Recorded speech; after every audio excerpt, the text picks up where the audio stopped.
All right, good afternoon, everybody. Sorry to keep everybody waiting. Our apologies. We know we got a lot of business to get through today, so we're going to go ahead and get started. With that, our first order of business will be the considering of approval of the minutes from our last meeting on February 10th, 2015. Is there a motion to approve? So moved. Is there a second? Second. The motion is seconded. All those in favor, signify by saying aye. Aye. Aye, very good. Unopposed.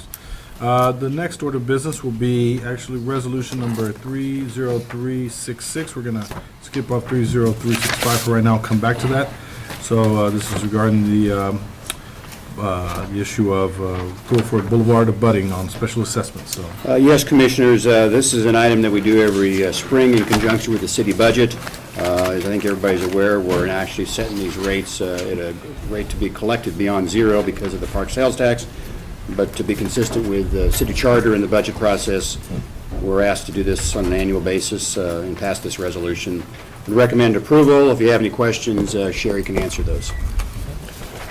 any questions? All right, hearing none, is there a motion to approve? So moved. Is there a second? Second. Motion seconded. All those in favor, signify by saying aye. Aye. Very good. Resolution passes. Resolution number 30367. Yes, Commissioners, this is the consideration of a license agreement for Autism Speaks. They're having their walk this coming fall on October 10th. You have a memo in your packet from Shannon Dooley, and Shannon is walking to the podium with our guest. Thank you, Mr. McHenry. Good afternoon, Commissioners. Good afternoon. Mallory Walsh is here with Walk Now for Autism Speaks.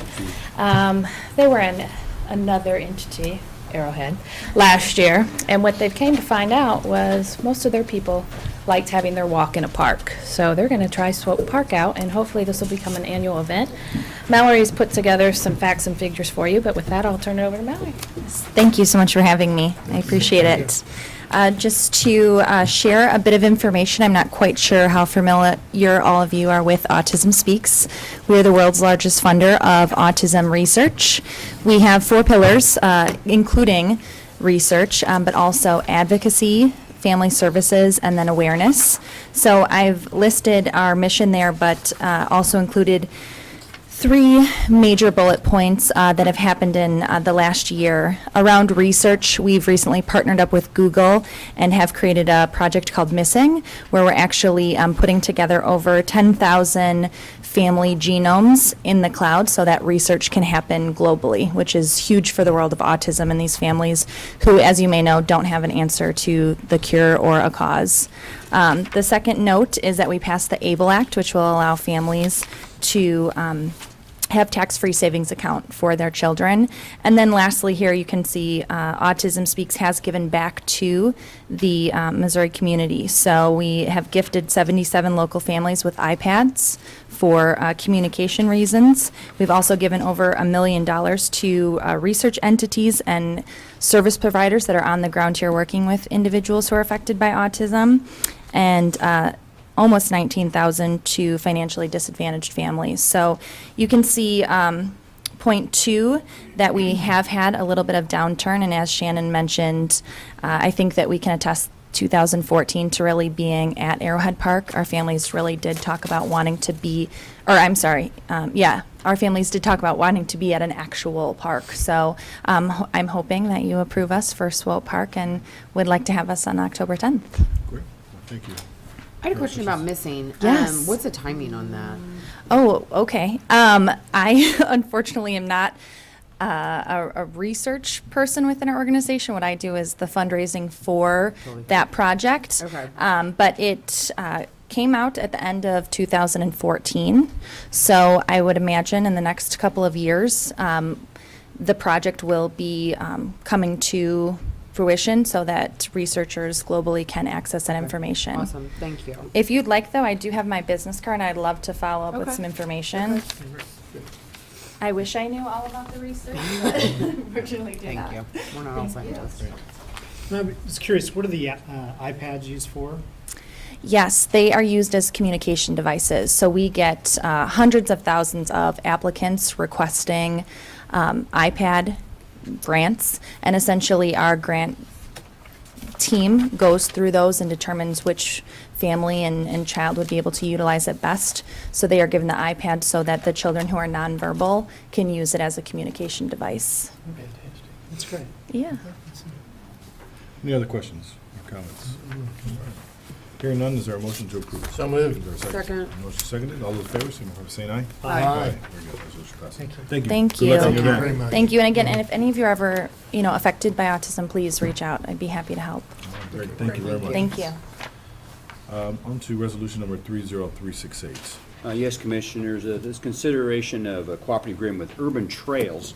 A couple things is happening. One is, this is formerly known as the Earth Riders Trails Association, so they've rebranded and changed their name. And then also, we're adding another location to this agreement, Hidden Valley Park, I believe it is, Forrest. Correct. And so Forrest is going to give you a little more information on this, and I believe we also have a guest, is that correct? Yeah, I'll introduce Ben Reed, current president of Urban Trails Company. Mark explained it pretty well. We've had an agreement with ERDA, Earth Riders and Trails Association, since 2007. That would have expired this year, which normally we would have probably just amended that agreement, but since ERDA changed their name to Urban Trail Company and we wanted to add a park, we just decided to go ahead and enter into a whole new agreement with them. Same terms as before. They will design, construct, and maintain single-track multi-use trails in several of our parks, and we'll let them and enjoy them. So, but Ben, if you want to say a few words, or Maybe just briefly, I don't want to take up too much time. My name's Ben Reed. I'm the president of Urban Trail Co., actually, like PepsiCo. It was the name change, just to a brief explanation, we've always been Earth Riders Trails Association. We were an offshoot around the year 2000, 2001 of the local mountain bike club. For years, we've wanted to change our name to something that's a little more multi-user because, for hikers, runners, all kinds of people use our trails, not just mountain bikers. And so Mears Advertising donated some time and their expertise to helping us come up with a name, and Urban Trail Co. as a result of that. The only other thing I wanted to say is I think that the trail networks that we've been able to develop, not only here in the Kansas City Parks system, but also with a number of other local government organizations, really are pretty unique. I'm a mountain biker, and I've been to places in Colorado, Arkansas, and I think our trail systems stand up as well as any. I was flipping through the internet, and I saw this review on singletracks.com from a user out in New York. And the comment that he made about Swope Park was that I've lived in the mountains of Lake Tahoe and spent years riding all over the West Coast, and I would be proud to have this network of trails in my backyard. In fact, I'm a bit jealous. And so I think what we've done here is pretty unique. I remember being out there one time this fall and seeing license plates from 5 different states in that parking lot. So it's becoming something pretty incredible, and I think that's hopefully something we can continue in other places as well. So thank you. That's great information. That is, thank you for all that. I have an interested citizen I know that's going to ask about a little bit more detail about Hidden Valley Park. Since you're going in there, what portion of that park is going to be used? it'll primarily just be some of the existing trails. They came in, some of the UTC folks came in a few weeks ago and presented this to our DRC. They don't, you can correct me if I'm wrong, if there's anything's happened in the last 2 weeks, but they don't have it exactly laid out yet. They're required to show that to us before they start construction. Okay. But it utilizes a lot of the existing trails that are already there. And I talked to the citizen that you're talking about this morning. Commissioner, I might also add that Jimmy, I believe, was out in the field building trails with Mr. Nelson on occasion. Yeah. So as part of the master plan for Hidden Valley Park in its whole, both north and south of Russell Road, we identified south of Russell Road that would always have hiking trails.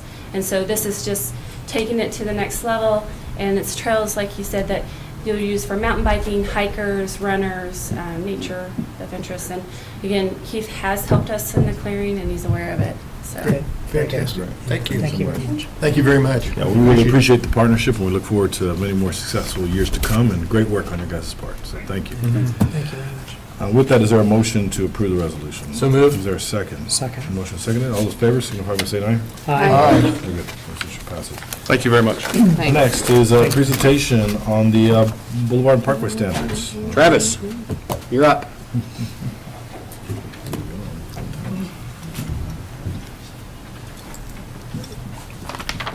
Good afternoon, Commissioners. Did you know the Kansas City, Missouri Board of Parks and Recreation Commissioners and the Parks Department staff are charged with the stewardship of our parks, boulevards, and parkway system as outlined in Chapter 53 of the city's Code of Ordinances. We're responsible for its expansion in a way that respects and sustains the important Kansas City legacy. The current Boulevard and Parkway standards, which were last adopted by the board January of 2010, were not incorporated into the city's code of ordinances that regulate zoning and therefore are difficult to enforce when it comes to zoning cases. Through collaboration with the staff and our consultant, Patty Banks, and City Planning Department, the board has had the opportunity to review ideas being presented for land use regulation near the park system, application of design standards, and alternative right-of-way considerations. This specific process has been ongoing since September 2014. Several public meetings occurred during this time in which the stakeholders and the community at large have had an opportunity to discuss and review exhibits depicting the process, the schedule that's been discussed, and the ideas being presented here today. The results of this work are reflected in the recommendations being presented to the board and open for additional public comment today. The recommendations include clarification of the application of land use and design standards, proposed changes to the zoning code, and revisions to the major street plan. With that, I would like to introduce the team that has been working specifically on this project, and that's Patty Banks, our consultant at Verio, Denise Phillips with the Parks Department, Jimmy Lawson with the Parks Department, Jeffrey Williams, newly appointed Director of City Planning and Development, and Patty Knoll with City Planning and Development. And with that, I would like to turn it over to Patty Banks for her presentation, giving an overview of the process. Thanks, Travis. Patty, before you get started, one comment, just to make sure everybody understands. We will take any public comments at the end of the agenda for today. Just want to make sure that people understand that. Very Know good. that we're open for it. We're looking forward to it, and so we just want to make sure that it's going to, people get heard, but that time will be at the end of the agenda. So, Very good. thank you. I'm going to try to summarize about a year's worth of work into just a few minutes here. But first, I want to say thank you to the staff that has been so patient and fabulous. We've met every week for the last 6 months or so, and to the board for your patience as well. You've met every other week on this, and it just really demonstrates a commitment to making sure this system moves forward in a way that it credits the investment that we make in the Boulevard and Parkways. Today, I want to share just briefly what we've been up to and then the recommendations that you do have before you. And I'll be referring to a handout. Hopefully, those of you that wanted one got one. It looks like this. And I don't have every piece of paper represented in the PowerPoint, but I'll be referring to the handout as appropriate. First of all, our recommendations relate to both land use and to the major street plan. In terms of land use, we're looking at changes to land use tables and adoption of design standards, and I'll go through those in a little more detail. With respect to the major street plan, we have a few map revisions, adoption of additional sections, meaning roadway sections and right-of-way sections, and a small change to the parkway chart in the major street plan.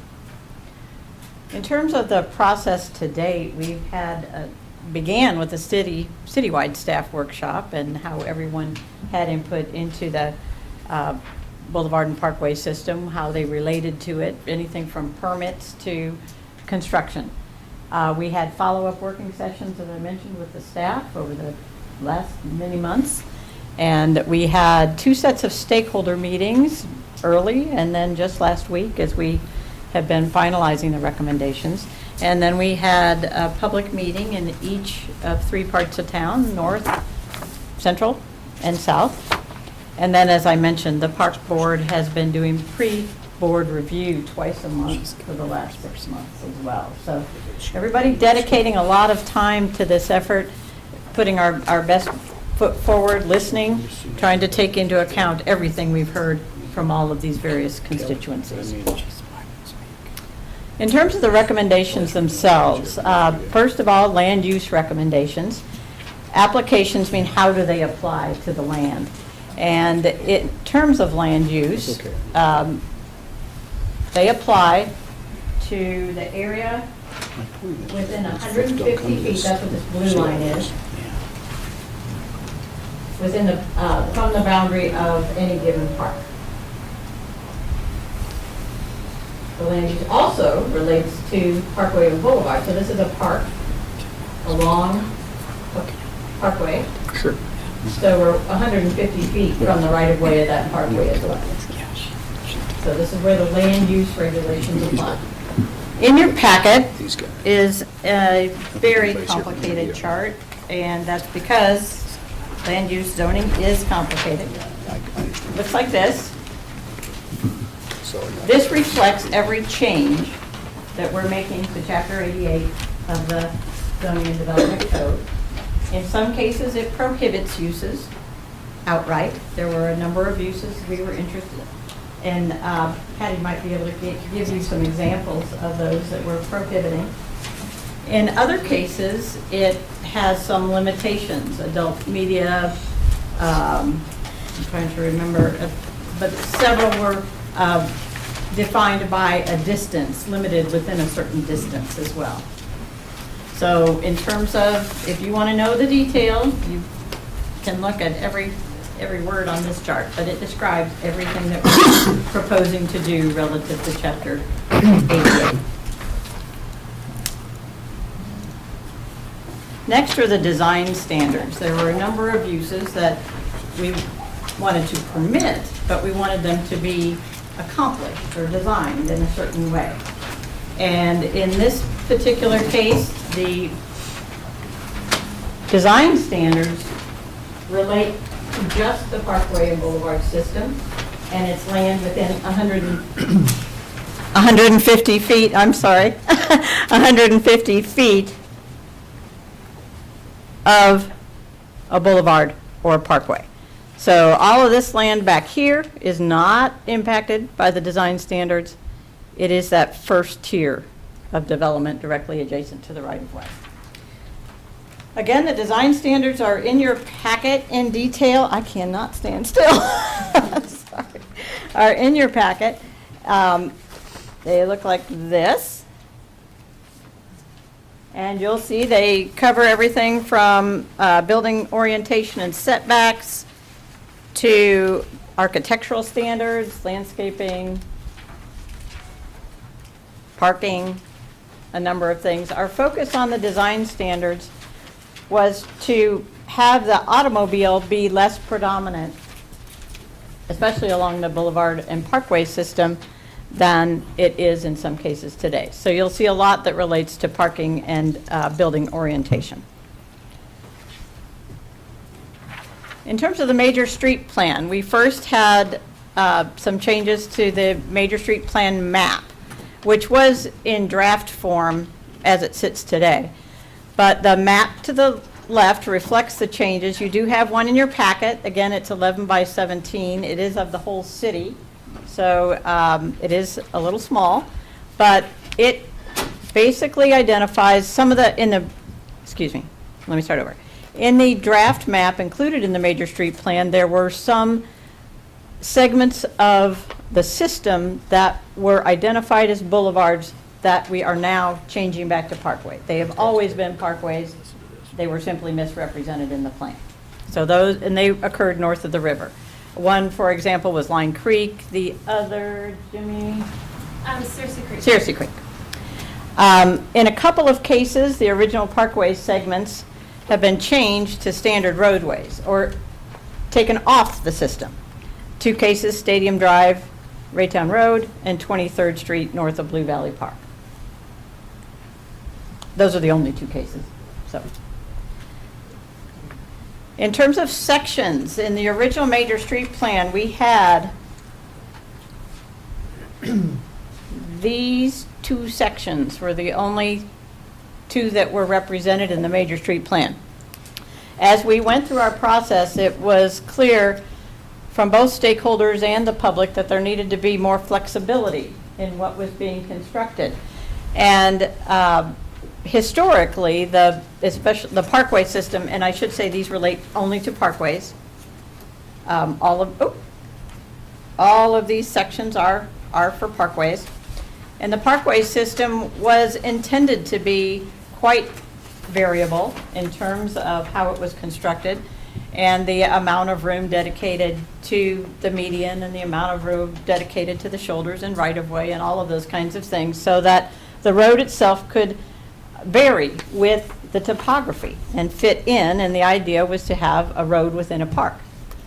And most of our system reflects that very, very well, but in the major street plan, we got a little rigid with the sections that were in there. And so we've added a number of them that show you what to do in various different right-of-way widths. And the first section is 300-foot right-of-way, next 200-foot right-of-way, and then 150-foot right-of-way. But one of the most significant changes that we've made is to allow for a 2-lane parkway construction. And in this case, the 2 lanes could be on one side, or they could be separated by a large median. And this is important in that in the major street plan, not every segment demands a 4-lane road. And so we wanted to recognize that. In some cases, topography or environmental circumstances would have us tiptoe through that area instead of plowing 4 lanes worth of roadway through there. So both to be financially responsible and environmentally responsible, we're suggesting and recommending that these 2-lane sections be adopted. So that's another change to the major street plan. Finally, there is a chart in the major street plan that sets out everything that, and I know you can't read this, it's in your packet as well, everything that is to occur within the right-of-way. And the change here is to reduce, we had a range for right-of-way width right here, which was 200 to 300 feet. We are reducing that minimum to 150 feet. And not noted on this chart is right below it. It has a required 80-foot median. We're saying that will be variable with a minimum of 40 feet, depending on the width of the right-of-way. I will call your attention here to the bottom, which we have decided, just ignore that red note. That's going away as we go to the final consideration. And I'd be happy to answer any questions. Questions, comments right now at this time? I just want to thank staff and Patty for the dedicated long hours and the time that they've taken to keep us abreast of the situation. I'm very pleased with the flexibility and the adaptability of the program. As Patty said, the major street plan was rather inflexible. And as development goes along, as technology goes along, as environmental concerns change and federal requirements change, the ability to have an adaptable plan is extremely important. And I want to thank you for all the good work you've done on that. I think you've done a tremendous job. And I just wanted to say thank you, too, for staff. It's been a great exercise to really go through, and I think it really reflects a good system for the 21st century Kansas City that still looks at our history and our tradition, but is fluid enough, like Dave said, that it can account for different changes that we have. So I think it's a great document. Thank you for your work on it. Any other comments? Okay. Thank you very much, and we look forward to any public comment at the end of the agenda. So, with that, on to resolution number 30369. Yes, Commissioner, this is consideration of a license agreement.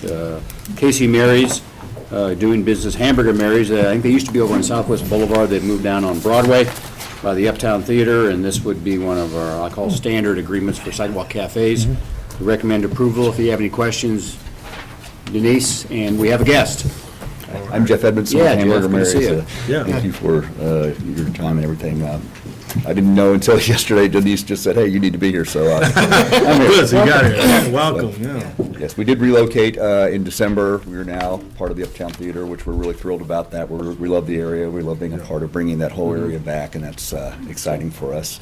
And part of our, who we are as Hamburger Mary's is having a great outdoor space, which we did in the old location, and we'd like to have one as well in the new location. It will be south of the building, which would be on the between the the Uptown Theater building and where the Valentine is, will be just off the south of that, part of that going along the back of the building. Is that just parking right now? It is just parking right Okay. now, that's correct. However, because of the way the windows are on that side or where it's built, it goes over a city easement, so we can't exit out the side of the building because there's power lines and other things like that, and a manhole cover, you just can't get out that way. So the only way to get out to our patio would be to go out the front door and then around. So we're requesting access for just the area to get out the front door that will be fenced in and then onto the patio. Okay, so none of the patios then actually like on Broadway? Or so this is just the access to the? Just the access is really what we're asking for. All right. Any other questions? Comments? Okay, with that, is there a motion to approve? So moved. Is there a second? Second? All right, is there a motion seconded? All those in favor signify by saying aye. Aye. Thanks, Jeff. Best of luck to your business. Yeah. Thank you, Yeah. thank you Still very gonna much. do bingo? We still are doing that. All right. Okay. That's good stuff. Resolution number 30370.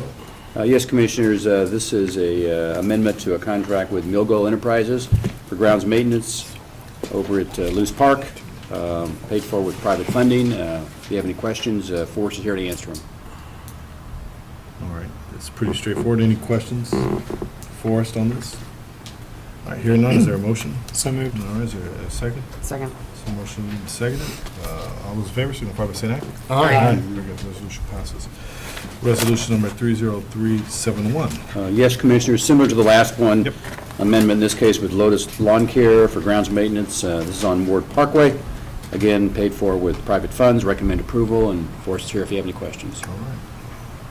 Figured since there was a question as the last one, should we, is there one on this one? Is this for the entire length of Ward Parkway, or is it just for a certain section? Yeah, it's for Ward Entire, Parkway. the whole thing? Okay, Great, thank you. thank you so much. Any further questions? All right, is there a motion to approve? So moved. Is there a second? Second. Motion second. All those in favor, signify by saying aye. Aye. Resolution number 30372. Yes, Commissioners, this is amendment number 2 with Barbara Gutierrez, who's the sculptor doing work at the Firefighters Memorial Fountain. Previous action entered into a contract back in early 2014, actually 2013. It was amended in the spring of 14. This amendment allows for additional site work so that she can do her art installation at the Firefighters Fountain later this year. You have a memo from Travis, and we recommend approval. Any questions? Yeah, just one question. Does this comply with the latest requirements of ADA? Have there been any amendments made because of that in the last year and a half? No, the site work itself already was in compliant with ADA. This site work will allow for access to the interior of the sculpture for maintenance of the lighting, Okay. so. Great. All right, is there a motion to approve? So moved. Is there a second? Second. Motion seconded. All those in favor, signify by saying aye. Aye. Very good, resolution passes. I'd like to take basically resolution number 30373 through 30378, put them all together and do in one approval, or to consider approval at that time, just as one motion. Is that okay? with everybody? I would like to table 30374 Okay. for a later date. Is everybody in agreement with tabling that one for right now? And we can Yes. take the rest all at one? All right, great. So we'll table resolution number 30374, but we'll take up resolution 30373 all the way through 30378. Got that, Carmen? Did I make that difficult for you? All right, and these are just use agreements for various fields. Right. I think Henato's here to answer any questions if Yes, good afternoon, Commissioners. So spring is nearly back upon us, and I am coming before you to bring our annual agreement with our MOU partners. This right here brings forward, well, it'll be 5 of 6 agreements, which run from our our tackle football partners, baseball partners, and so forth, all youth MOUs. Great. Thank you. Any questions? All right. Hearing none, is there a motion to approve the resolutions? So moved. Is there a second? Second. Motion second. All those in favor signify by saying aye. Aye. Very good. Resolutions pass. Yes, do you have a question? Yeah, sorry. On to resolution number 30379. Yes, Commissioners, and Gennaro again is an item he's handling, 2015 Heartland Heat, and you've got an individual rate and you've got a relay rates, and recommend approval, and Gennaro? Yes, so what has become now popular is that you can register more than one individual, and so this relay idea has been requested by past participants, and what our staff has looked into is what that would look like for us, a relay of 3 participants. So we have come up with what we would like to do for the Heartland Heat, and that's what you have before you now. Okay. Any questions regarding this triathlon? The fee changes, okay? Okay. Hearing none, is there a motion to approve? So moved. All right, so a motion, is there a second? Second. Motion second. All those in favor signify by saying aye. Aye. Very good, resolution passes. Thank you. Thank you. Thanks. Resolution number 30380. Yes, Commissioners, this is getting into shelter reservation season, which actually started yesterday, and we'd like to add one location, and that's the new shelter that was recently constructed up at Hidden Valley Park. You have a memo from Forrest, and if you have any questions, he is here to answer. All right. Any questions, Forrest? It's a good-looking shelter. It is a good-looking shelter. I agree. All right, is there a motion to approve? So moved. Is there a second? Second. Motion second. All those in favor, signify by saying aye. Aye. Very good. Resolution passes. On to the director's report. Travis?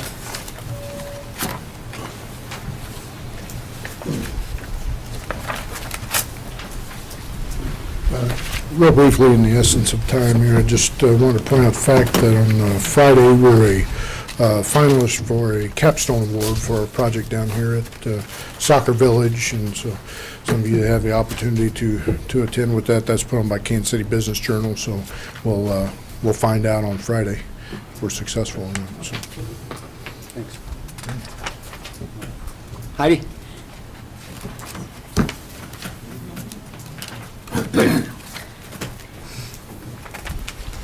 Good afternoon. Good afternoon.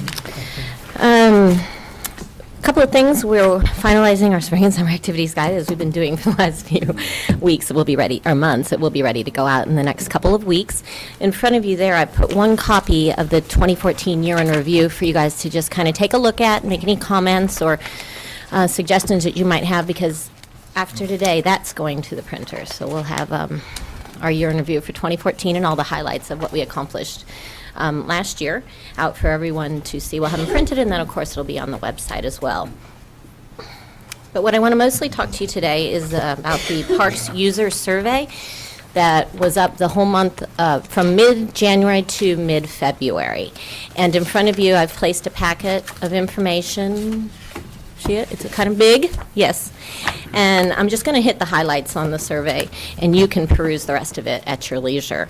But the big news is that for the last couple of years, we've been hovering around 300 to 500 people who respond to the survey, and this year we had 1,500. How come? Yeah. Well, I attribute that to the fact that we also mailed out to Casey Museum's list, which is, we got that this year. We also did a large push on social media, and then, of course, we offered prize packs for people who supplied it. I'm sure that was the reason.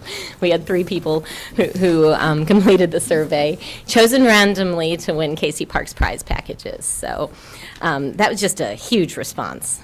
The good thing is there's nothing really too significantly different, so it wasn't like one group got a hold of the survey and went crazy like it has happened previously. Like the, yeah. Yeah, so special interest group will get a hold of it and just really skew the results. So anyway, 74% of the people who attended the survey live and work in Kansas City, Missouri. 59% of them are female, and 81% of them are 40 years and older who completed the survey. But as you can see, on this top page, I've compared last year's results to this year's results, and I think that proves most interesting. Kind of a little bit lower about number one question: how often did you or members of your household visit Kansas City, Missouri parks and or facilities? At least once a week or a few times a month. Kind of dropped a little bit from 2014. Monthly went up a bit, and then the rest you can see. Question 2 is, did you visit parks and or facilities more or less often in 13? Oh, this is the wrong. It's actually 13 than in 14, not 12. And it's kind of about the same. People visited 36% visited more, 13% visited less, 51% visited about the same in 13 as they did in 14. If you visited more often, what is the reason? Kind of all over the place there. Some of them were better informed, trying to be healthier. With the other answers, the people were allowed to fill them in, and it was they had retired, they went to Starlight more often, visiting the new trails, particularly Line Creek was mentioned several times. Slope Soccer Village was also mentioned as to why they're visiting the parks more. People got kids, grandkids, or dogs, too, and that was another reason why they visited more than they had the previous year. What parks-operated facilities or amenities did you visit most often? The zoo usually remains right at the top.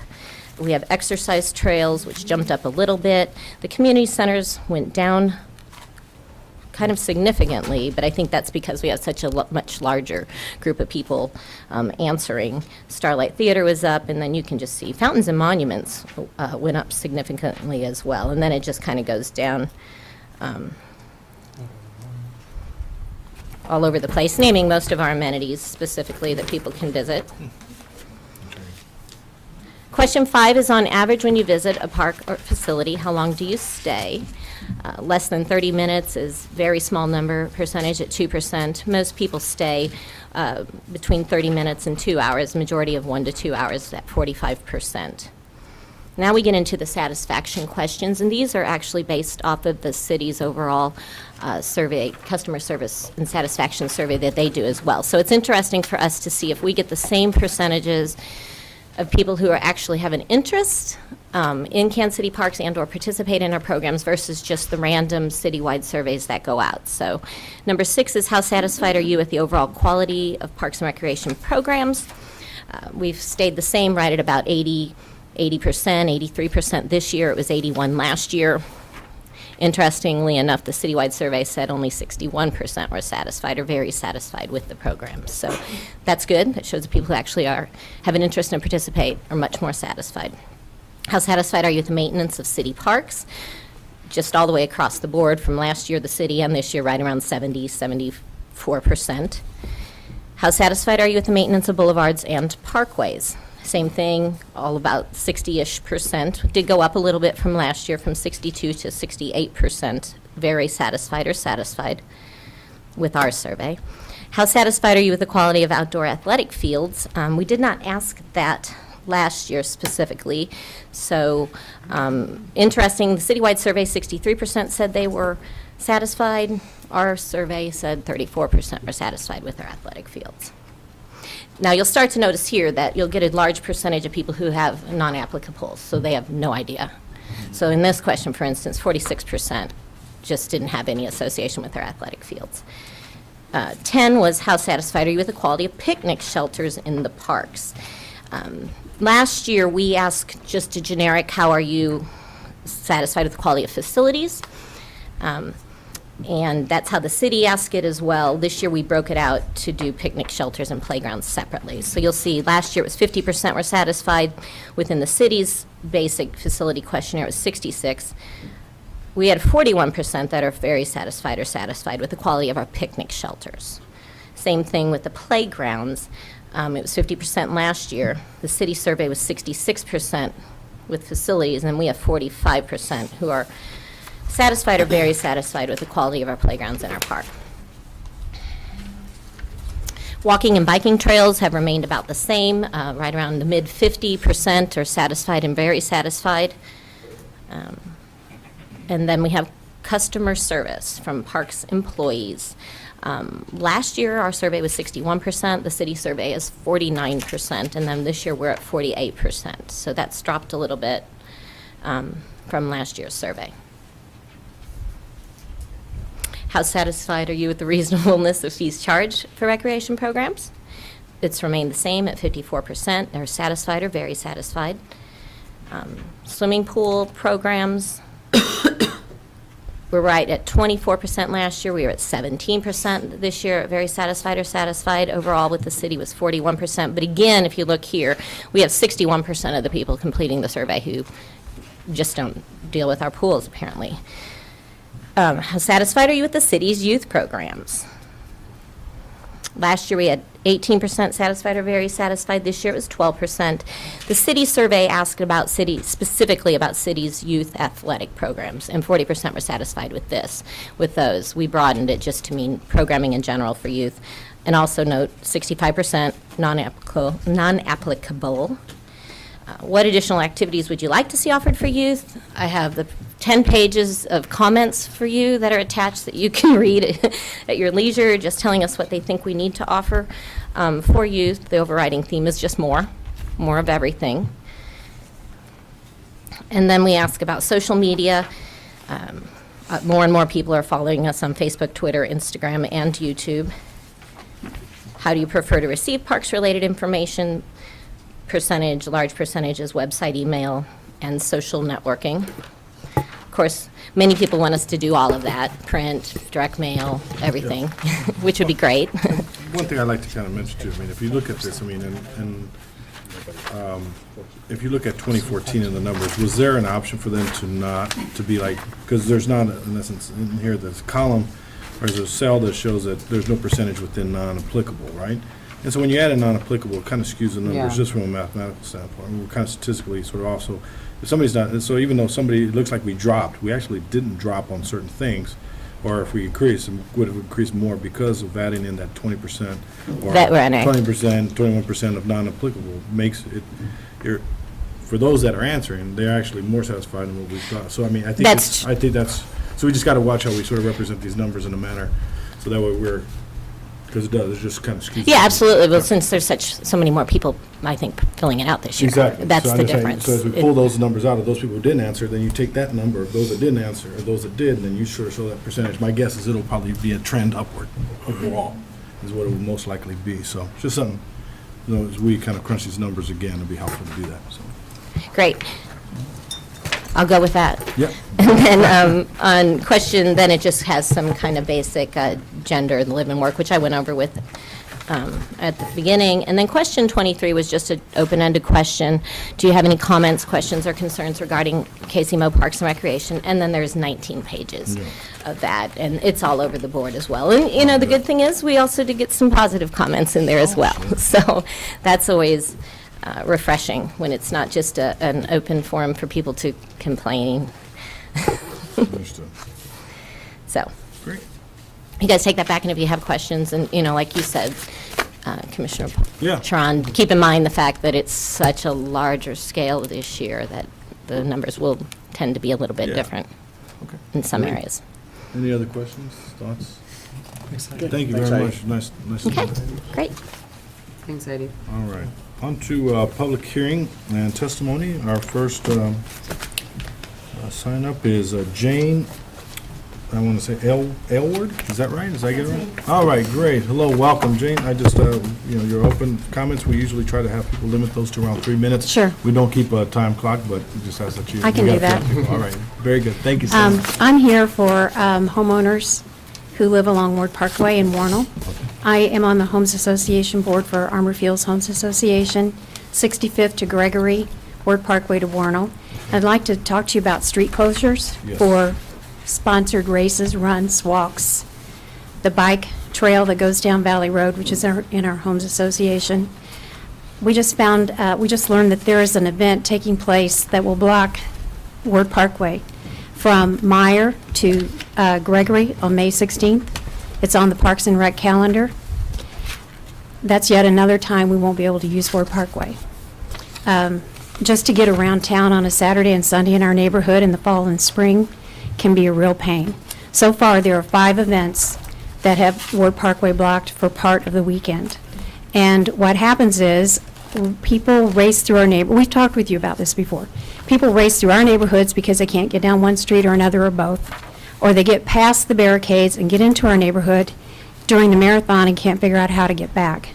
So we just learned about this one that's blocking Ward Parkway from Gregory to Meyer Circle. St. John's Church is there on the west side of Ward Parkway, and I hope they don't have any weddings planned for that Saturday afternoon, because they're going to close the street from 2 to 5. So I'm not sure if when before they approve the permit to allow these events to happen, do you call the homeowners who live along those streets? Do you talk to the churches about planning funerals and weddings on those streets? What about people who have planned graduation parties already, and now their guests won't be able to get to their house? So we would just we don't have any homeowners represented on the Parks Board. I mean, for speaking just for homeowners. There are people who have companies that plan races and walks. There are people the city pays as city employees to plan races and walks, but we don't have anyone who speaks for the homeowners when these events cause us to change our schedule or our plans or our events. And people get really angry. So we deal with this all the time. We try to let people know what's happening, but we need more warning before these permits are granted so that we can tell you how it will affect us. Increasingly, it seems like recreation is taking place on the parkways, not in the parks. And so we would appreciate it if you would consider that before allowing these permits, because we need to get around town. We need to go to the grocery store in Brookside. We need to get out and get our kids to their games. We have a lot of events going on Saturday and Sunday, and they will say, oh, it just closes it off for part of the day. That might be the only part of the weekend that I'm getting out to run errands. So we need consideration, as well as the people who have special interest, and these are great events, we just don't need so many of them. The other thing we'd like to ask is, and I know that we're putting together a proposal, our homes associations are, when you allow a circular raceway down Ward Parkway and up Warnell, you block us in. We can't get anywhere. And I know that people have tried to direct traffic, reroute traffic. No one can get anywhere for the time that the marathon's taking place. You can't get to a funeral because that happened a couple of years ago at Visitation, where they had to start at 45 minutes late because the family couldn't get there. So please take these things into consideration when you're allowing these permits. I was in Memphis in November for the marathon. They don't run down one street and back up another. They either run, for instance, you would run the south route down the northbound lanes of Ward Parkway, make your run over to cross 75th or 85th, wherever they're going to switch on the northbound lanes, and then go back up Warnell on the southbound lanes, kind of running against traffic, so that traffic can still run in those lanes on either side. So please consider us when you're allowing these permits. I know you don't specifically allow the permits, but we would like for you to direct this. Thank you. Thank you very much for Thank your you very time. much for your input. Can you tell me the Homes Association again? Armor Fields. Thank you very much. Every time this happens, the people on the board we have 788 members just in that small area, 788 homes. We get hundreds of complaints. So it really affects people more than you know. And the fact that yet we've got another one now this year. And then once they get established, it seems like every year that permit gets approved. Okay? Thanks for coming in. Thank you very much. Donna Bolt.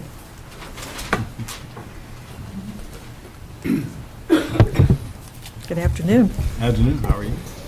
I'm here on the Boulevard Standards. Great. And I want to thank you for getting the Boulevard Standards to this point. As you know, when the park system was first developed, there were no zoning or land use laws in the country. Anyways, and the whole intent of the Parks and Boulevard system was to to anchor and maintain residential areas, and I think it's been very effective in doing that. Even in 1908, the city charter authorized the Parks Board to set building lines on new parks and boulevards. And from the very beginning, the Parks Board was authorized to approve all cuts into Parks and Boulevard property, and also to monitor and manage all utility lines, poles, and railroads through Parks property. So they have a long history of development. It wasn't until 1921 that the state of Missouri passed the laws, the land use laws, and the laws that set building size limits. And even though those laws were passed, the cities still followed the standards developed through the early Parks and Boulevard system and development of parks and boulevards through the next 40 to 50 years.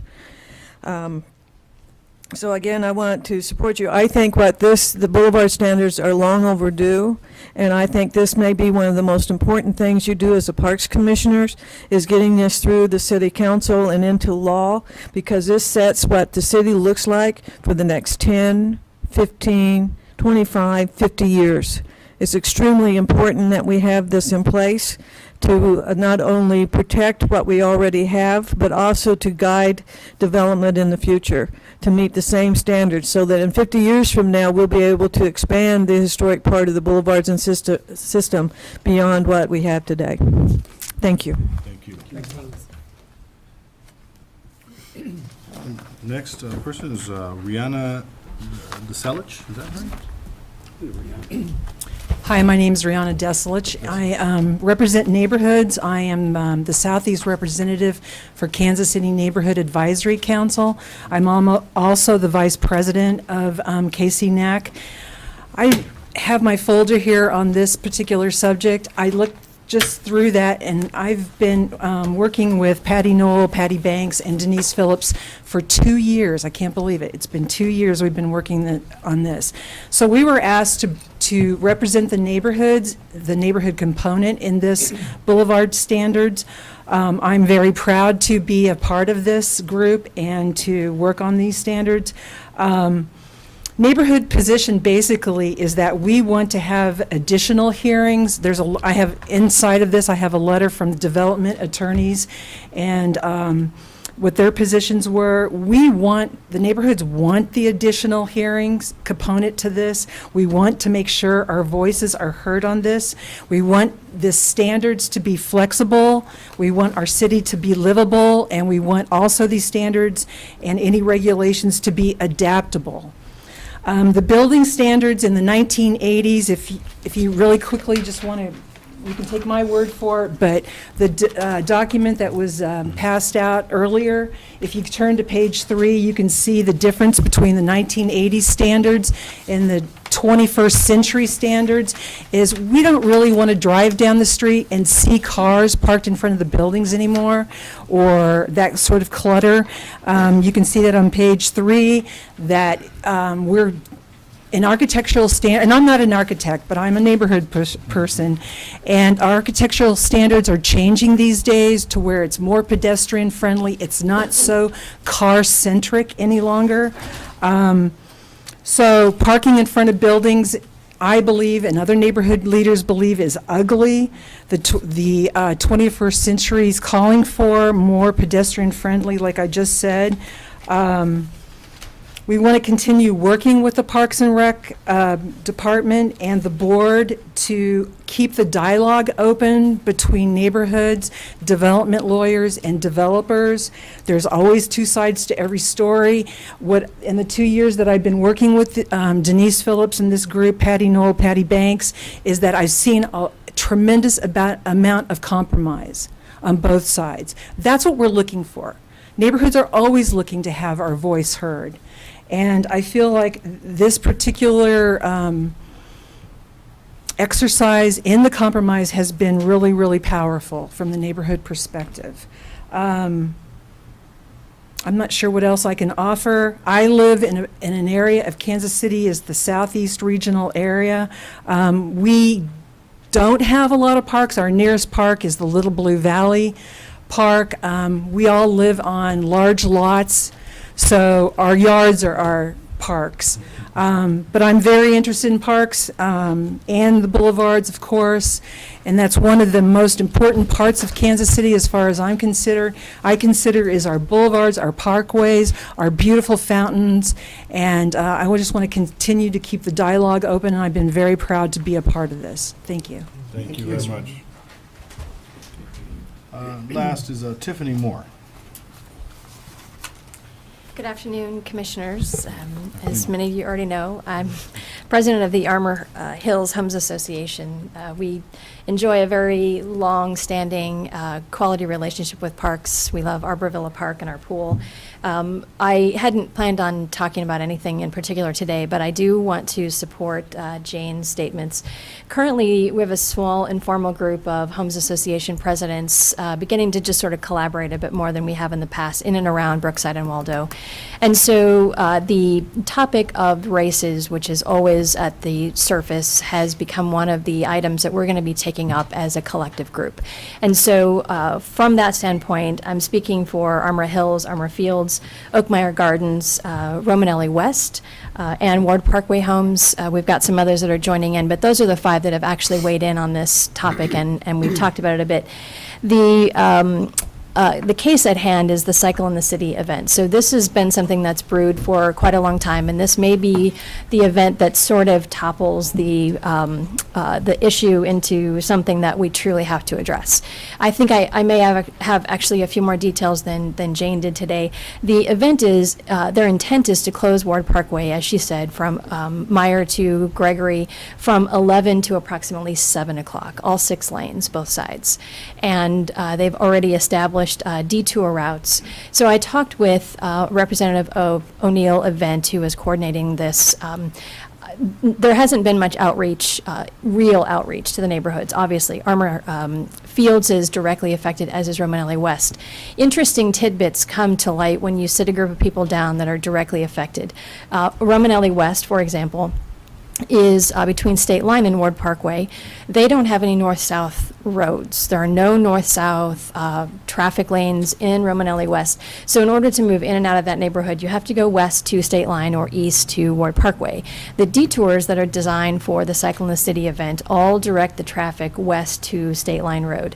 But what they don't address is that there are also no stoplights. And given the volume of traffic that will be diverted and is always diverted to these races, you can't turn left onto State Line Road.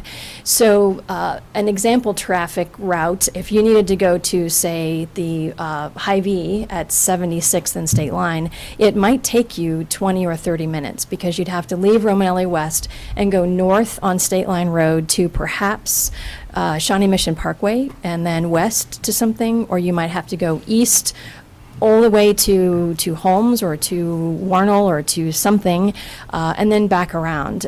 So the aspect of some reality check and some interface in terms of what that really means to the average person that is literally just going to the grocery store or taking their child to a sporting event, that sort of daily interaction. The volume of traffic on Ward Parkway on a Saturday is equal to, if not more than, what we would call rush hour. And so if you think about the fact that that traffic exists, that's how people get to the plaza, it's how they get out south to the freeway, that has to go somewhere. And so to Jane's point, it's going into our neighborhoods. So I represent most directly Armor Hills, which is between Warnell and Oak. And so we have an issue with the traffic speed and quantity on Brookside Road and Main Street, and it's a problem. It's a dangerous situation. Main Street is the one that fronts Arbor Villa Park. We have lots of children and folks that walk there, walking to the pool in the summertime. Even though we have the speed bumps, it's a frustration issue. It's this mini road rage concept. People are so irritated that they are stuck and they don't know the way to get through the neighborhoods that they're driving too fast. And so Brookside Road, which doesn't have any speed calming measures, is even worse. That you'll see traffic upwards to 50 miles an hour on that during these events. Again, it's that frustration level. I attend park board meetings as often as I can, and I was here for the session where you actually hired the race coordinator. I met with her. I talked with her. I gave her my card. I was very hopeful that that was truly going to be an opportunity for us to collaborate, and I have never heard from her. I don't get any more information as a neighborhood leader than I did beforehand. We know that they're coordinated. We know that you all know much more about the events, but we still don't have an opportunity for neighborhood voices to be at that table. I do believe there are 2 weddings already booked for the churches on Ward Parkway for May 16th. I'm sure you know that area, those churches don't have significant parking lots. They typically park in the outer lane of those streets. Not having access to that entire section for the whole day is going to impact the wedding party, the guests. It's going to impact catering deliveries and flowers. That's something that can ruin someone's very special day in a hurry. This is an event that's already posted out on the website, and so there have obviously been a lot of decisions made without perhaps really thinking through the impact of closing 6 lanes of traffic from 11 to 7 on a Saturday in May. All the things that Jane mentioned, graduation parties, just access to everything, and weddings, on and on and on. We need to think about this, I think, a little harder. I always like to do a good amount of due diligence before I speak on a topic, and one of the points of view that I had only had anecdotally prior to talking about the cycle in the city was the business owners in Brookside. I really only had stories that they don't like these, so I actually did some research, and the attitude, or I shouldn't say the attitude, but the frame of mind in Brookside in terms of the business owners is that this is something that they just have to live with because they can't change it. And I find that to be very disheartening, that they as a business district feel like they're just stuck with this. The impact to them is negative for every one of these races that comes up and down Ward Parkway and Warnell, because the folks that participate in the events do not stop during the event and shop in Brookside or buy coffee. They're running, and they're typically staying, if they're from out of town, closer to the source of the race or downtown in a hotel. So they don't necessarily see economic benefit from the races, and they do know that their regulars choose not to come to Brookside on race days because of the challenges of access. And so they lose business every time one of these races is scheduled. We enjoy, as the residents of the Country Club District, one of the most beautiful parts of the city, and we understand why people want to enjoy that with us. The ongoing discussion needs to become broader. I agree with Jane. We need to have neighborhood representatives involved in the planning of these events, truly being included and not just informed as to what's going to happen in our neighborhoods by email in most cases. So. Great, thank you. I live at Meyer and Walnut, so certainly appreciate the comments and would be happy to help facilitate any sort of conversations, and so we can get together. Yeah, absolutely. Thanks. Thank you very much. Thank you very much for your time. Really appreciate the input. Okay. That's for the public hearing. Let's do, yeah, really, was there any other comments? Anybody didn't get a chance to sign up beforehand? Would you like to make public comment? Would you want to make public comment? Please feel free. Just say your name if you don't mind. And, Good afternoon. I'm Carol Winterroad, President of Center Planning and Development Council, which is an umbrella group of homes and neighborhood associations in South Kansas City. What you are doing today is marvelous. It's been so long coming, and now the Parks Department and the City Development Department are jointly working on this so that park standards can be incorporated in the development code, so that hopefully this city is going to keep looking better. The appearance of the city has always been a concern of mine, and the parks and boulevards are the leading example of how a city can be beautiful. So I compliment you on what's going on. Some of us were helpful in getting a billboard ordinance with the city, and now there's work on a digital signage, monument signage ordinance that's starting to go through the city that will have LED lighting and changing signs, and I hope this can certainly be a part of your plan here that you do not want that kind of distraction on your parks and boulevards. But thank you. This is a wonderful thing that you're doing. Thank you. Thank you very much for your input. Thank you very much. Any other public comments? Okay. Hearing none, let's quickly move on to the calendar review. Yes, quickly, Commissioners, the next meeting of the City of Fountains Foundation is tomorrow, and then the Living World Association Board meets on Thursday. And then, as we talked earlier, the budget presentation before the City Council is on the afternoon of the 5th at 1:10. Mayor's Prayer Breakfast on the morning of the 10th. I'm not sure, Carmen's probably sent you a note on that. And then Platte County Park Partners on the 11th. Our next board meeting is on the 17th. And then the meeting following the 17th would be the month of April on the 7th day. Great. Thank you very much. Is there any other business? All right, hearing none, meeting is adjourned. Thank you.